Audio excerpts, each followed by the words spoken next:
Você é uma pessoa tolerante ou já passou desse ponto e aguenta qualquer tipo de desaforo?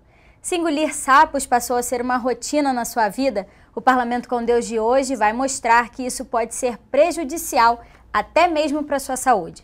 Para debater esse tema, convidamos o psicólogo Marcelo Barbosa, o reverendo André Melo e a deputada Graça Pereira. Sejam todos bem-vindos ao Parlamento com Deus.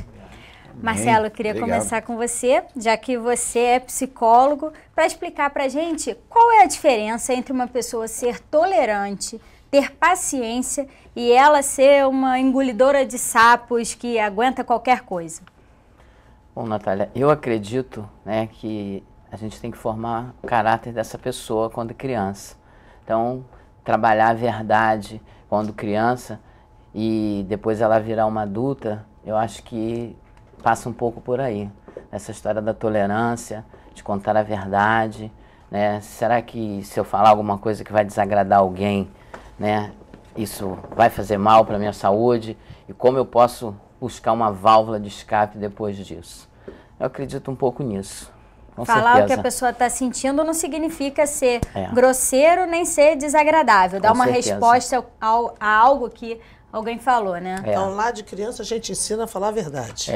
Ensina a que criança a falar sempre a verdade. É verdade. A Bíblia fala em falar a verdade em amor, né? Então, também é o que ela falou. Dizer a verdade não significa também você se tornar um grande sapão. Que você vai ser grosseiro com todo mundo o tempo todo e vai dizer, enfim, tudo que você quer, mesmo quando não precisa ou mesmo quando a pessoa não merece. Senão a criança vai dizer assim, é tão bonitinha a sua filha. Não, mãe, ela não é bonitinha, não. Horrível, não é ser indelicado também. Não é ser indelicado, né? Ser gentil, né? Tem que ter essa cautela, Acho que tem que juntar em falar a verdade e ser gentil ou educado. Aliás, a nossa vida social seria impossível sem a tolerância. Se nós não tivermos capacidade de negociação, se nós não tivermos capacidade de chegar no meio termo, nós não vivemos juntos. Na verdade, como é que a gente vai trabalhar sem engolir alguns sapos? Como é que o comerciante vai vender sem engolir alguns sapos? Como é que a gente exercita a política ou a diplomacia?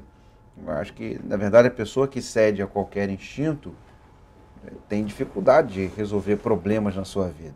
Também vai ter dificuldade o tempo todo, né? Porque você também tem que ter Tem aqueles momentos que você não precisa dizer a verdade, você fica calado, né? Espera um pouquinho, talvez depois você recua, né? E depois você pode falar aquilo que você está pensando, ou não estando em grupo, você chega para a tua amiga perto dela e diz, olha, assim não deve ser.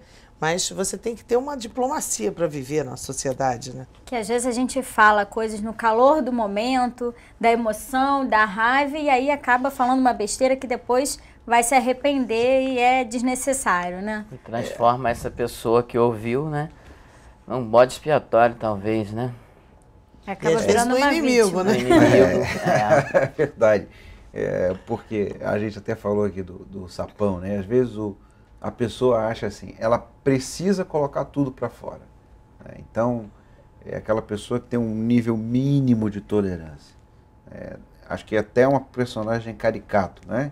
Que é aquele sujeito que tem tolerância zero, que qualquer coisa ele explode, qualquer coisa ele diz o que está pensando, qualquer coisa ele já sai com o pé na porta. Então, essa realidade, ela termina por também provocar algum tipo de isolamento. Assim, não adianta também o sujeito engolir todos os sapos, também não adianta ele tornar-se um sapo, na medida em que ele vai explodir e colocar as coisas todas do jeito que ele quer, quando ele quer e como ele quer. Aí torna-se um tirano. Entre o tirano e o escravo tem o homem livre. Tem a pessoa que é capaz de fazer aquilo que é necessário, quando é necessário, que é capaz de analisar as circunstâncias, que vai construir as suas alianças. Nós fazemos isso o tempo todo. Na verdade, até a criança faz isso. A gente vai sempre buscar o equilíbrio. A criança sabe que o papai diz sim, a mamãe diz não. O que ela faz? Ela já procura o seu aliado, para encontrar aquilo que é necessário. Então, nós construímos alianças, nós construímos negociações, justamente em em prol da tolerância, em prol daquilo que nós queremos. No caso desse do pai que diz sim e a mãe que diz não, os pais têm que entrar também num acordo, né? Porque senão sabe sempre que ele vai correr para o lado do que apoia, né? Não, na verdade faz isso, a criança sempre faz isso, né? Vai perguntar se sabe que a mãe diz sim para alguma coisa, ela pergunta primeiro para a mãe, já vem falar com o pai. Papai, a mamãe deixou, né? Mamãe deixou. Então aí você já está numa situação de conflito. E na família, isso é muito, muito comum, e é na família que a gente exercita aquilo que vai fazer na sociedade no dia a dia. Mas, Marcelo, eu queria saber o seguinte, engolir sapo bota uma pessoa doente, pelo menos psicologicamente? Com certeza, Graça. Engolir sapo coloca muitas pessoas doentes. E algumas pessoas talvez não saibam como lidar com esse engolir, né? Não tem uma válvula, um botão que você pode apertar e escoar isso depois. E as pessoas desenvolvem, né, uma psicossomática, na verdade, do corpo, né, uma doença, seja uma úlcera, um câncer, né, é uma forma de como você recebe. Por isso que eu acho importante você saber receber um não e falar um não. Né, você me lembra agora um pouco aquele caso da Eloá, né, do rapaz que matou a menina porque ele não soube receber um não. Eu recebi um texto bonito sobre isso na internet. Né, por ele não saber receber um não, ele matou uma pessoa. E às vezes a gente também não sabe receber um não quando vem engolindo um sapo, né? Eu acho isso muito importante, é trabalhar a criança, como o André falou, essa história da gente dizer o não, né, e dizer sim. Não é não, sim é sim. Não tem aquela história de meio termo. Mas aí está na Bíblia, né? É verdade. Por muita providência, coincidência ou jesuicidência, como dizem os outros, está na Bíblia, né? O sim é sim, o não é não. Agora, é importante a gente saber ouvir o não, né? Que o Marcelo está falando sobre isso. Nós vivemos numa sociedade extremamente permissiva, né? E que, de certa forma, deforma as pessoas para que elas fiquem paparicadas. Elas querem sempre o sim, querem sempre dizer o que elas pensam, querem sempre fazer aquilo que elas querem, quando elas querem, e esta sociedade é uma coisa que, na verdade, torna-se inoperável. Quando nós olhamos, por exemplo, o que aconteceu na Inglaterra, aqueles jovens não estavam revoltados com uma causa política, nem estavam buscando aliados para sua causa, nem estavam interessados em qualquer processo de negociação. As pessoas estavam saqueando produtos eletrônicos e tentando dar vazão aos seus sentimentos e às suas frustrações. Então, saber receber o não, saber digeri-lo e como digeri-lo, e saber também que a vida não diz sim o tempo todo, e que a gente não pode também dizer o que a gente quer quando a gente quer e agir como a gente quer o tempo todo, isso é um aprendizado de vida. E aquele engolidor de sapo, ele às vezes ele vai engolindo os sapos com medo de dizer não para ser aceito. Ele muitas vezes ele vai concordando para que as pessoas gostem dele, é assim que a coisa funciona? Ele faz um tipo, né? Só que tem uma hora que ele vai ter que fazer alguma coisa por ele. Mudar isso. Não sei, transformar-se numa pessoa melhor e dizer não. Falar assim, não, chega, não quero mais ficar engolindo sapo a minha vida toda. Não significa que dizer não te torna uma pessoa ruim, desagradável, nada disso. Às vezes é necessário dizer o não também. Seria dar o limite. Exatamente. É necessário até ensinar para a criança também os limites e dizer quando ela deve dizer não, né?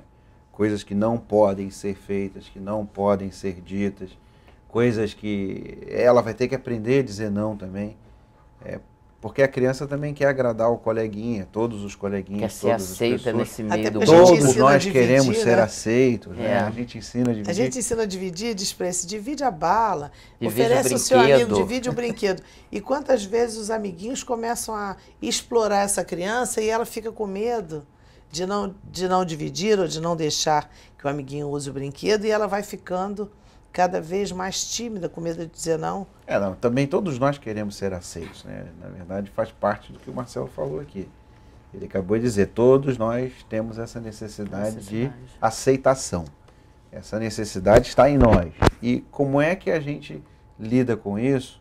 na medida em que nós temos a nossa individualidade, o nosso caráter, e a gente tem uma sociedade permissiva, uma sociedade que provoca nas pessoas, né, o tempo todo essa necessidade de atender os seus prazeres, e aí você passa a ter uma sociedade cuja lógica é o conflito, não é mais a aliança. Nós vivemos nessa sociedade assim, todo mundo tem o seu interesse, todo mundo busca o seu prazer, todo mundo quer ser aceito. E a partir daí, como é que vivem as pessoas que não estão dentro desse padrão, né? Desse padrão de consumo, desse padrão de vida, desse modelo de sociedade? Nós, na verdade, cada vez mais temos indivíduos doentes e uma sociedade doente. E em algum momento, se você bate de frente com esse modelo, ou você começa a não se enquadrar, gera uma frustração, uma insatisfação muito grande. É difícil lidar com essa diversidade. Né? É difícil. Acho que as pessoas, por exemplo, que têm dificuldade de lidar com a diversidade religiosa, na verdade, ela tem dificuldade de lidar com isto. Por que o outro tem a capacidade de dizer não para uma coisa que eu acredito que é o melhor para ele? Por que nós temos hoje uma sociedade cada vez mais plural em termos de opções religiosas, e isso é tão problemático para muita gente? Nós estamos acostumados ao modelo de um padrão oficial, de um modelo único para todos, mas assim, a gente não tem tamanho único de roupa, nem tem tamanho único de sonho, de vida. Nós não deveríamos impor um modelo igual para todos. Mas a gente faz isso muito porque a gente acredita que o que nós queremos deve ser colocado para todos. E nós queremos que todo mundo diga sim para o que a gente quer. E quem diz não, na verdade, tem uma dificuldade. A dificuldade é de ser uma contracultura ou de ser uma pessoa diferente nesse mundo que não quer lidar com a diferença. E aí, Marcelo, mulheres engolem mais sapo ou homens? O que você acha? Mulheres são mais reprimidas? Acho que elas são ensinadas. Elas são ensinadas a engolir sapo? As mulheres engolem mais sapos, acho que no geral aí na nossa sociedade, né, por conta de ganhar menores salários, ser submissa ao marido, algumas das vezes, sofrer violência. Né, eu acho que elas são ensinadas assim, né? Eu acho que elas são ensinadas. É a educação que vem da família, né? O padrão de formatação. Mulheres ensinam a mulheres a engolir mais sapo. Mulheres ensinam as mulheres. Ensinam os homens a ser como eles são. Que alguém sempre me fala isso. São elas que dizem assim, o meu filho não leva desaforo para casa, mas a minha filha leva. Então, assim, a mulher, ela ensina esse padrão. Ela ensina a filha a ajudar o filho a ficar quietinho lá vendo televisão, né? Eu diria que ela educa mal, né? Em termos de reação, ela ensina assim, exatamente como eu falei. Olha, minha filha, não é bom para uma moça ficar fazendo isso e aquilo. Então ela tem que se comportar demais. Já o rapaz, não, ela acha que tem que ficar solto. Nós não temos na sociedade brasileira uma ética igual para homens e mulheres. Então nós temos que chamar a atenção das mulheres. Uma diferenciação, porque elas mesmo. Que educam os homens a Aí ser ela como diz para o somos. seu filho assim, meu filho não leva desaforo para casa, né? Se o sujeito brigou com você, você tem que brigar também. É assim que elas educam. Aí vai educar a filha, minha filha, você tenha mais paciência, seja mais cordata, seja mais calmo. É assim que a gente educa a filha, né? E aí ela vai engolindo os sapos já e aí ao nossas longo filhas, dos anos. Ao longo da vida. Ao longo da vida. Bom, gente, a gente precisa fazer um pequeno intervalo. Volta falando sobre tolerância, sobre paciência e o que fazer, né? O que a gente pode fazer para mudar esse comportamento um pouquinho mais no próximo bloco. A gente volta já já, não saia daí.